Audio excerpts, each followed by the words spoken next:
Hi, Shamim. We've been reporting that these first ever Turkish-Russian airstrikes on al-Bab to fight Daesh have been carrying out. Now we're hearing the Syrian regime troops are advancing as well. Tell us, are these parties working towards similar goals here, or is there potentially another conflict developing?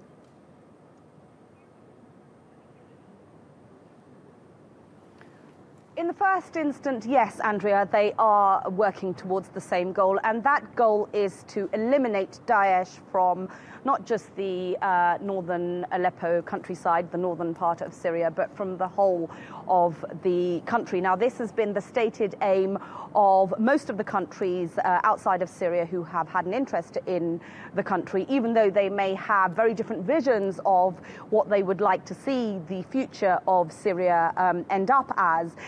So this is very much part of that process of eliminating Daesh. However, they do have their own reasons. Now, Turkey does not want to have Daesh on its border, on its southern border with Syria. It also doesn't want the YPG, the Syrian Kurdish group, which it regards as a sister organization of the terrorist group, the PKK, from expanding its territory. That's one of the reasons why it has been carrying out military operations in the northern Aleppo countryside, and now, of course, it's approaching al-Bab. The Russians, for their part, have been assisting Turkey as diplomatic relations between the two countries have improved in recent times. And of course, Russia has said all along that its aim is to eliminate all forms of terrorism in Syria. So this is very much part of its stated initial goal.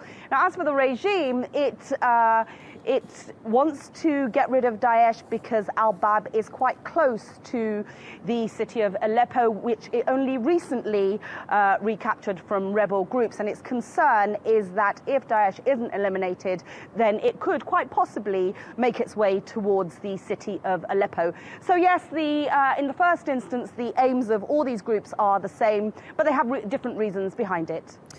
And Shamim, this is all happening just days before those peace talks are supposed to begin, of course, in Kazakhstan. How might what's happening now influence the dialogue to take place there?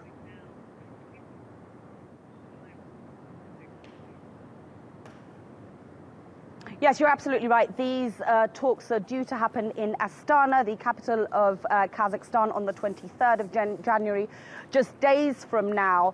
Now, the aim of these talks are to ensure and put in place a permanent truce, a permanent ceasefire, and a more effective one. At the moment, there is a ceasefire that was brokered by Russia and Turkey, which started on the 30th of December, but there are many reports that suggest that it has been consistently violated by Russia and by regime forces. So what's happening right now, you ask about how this may influence it. Well, the fighting has been continuing, and Daesh have not been included in these talks. So the battle for Daesh will most likely, in that sense, the battle to recapture land from Daesh will, in all likelihood, continue. But the idea of the talks in Astana is to set up a framework to ensure a permanent ceasefire, and then work as a platform towards a bigger, more substantial meeting discussing a political framework to end the war in Syria, which all groups are hoping will take place at the UN in Geneva. Okay, Shamim, we'll leave it there. Thank you so much for that. Live from Gaziantep.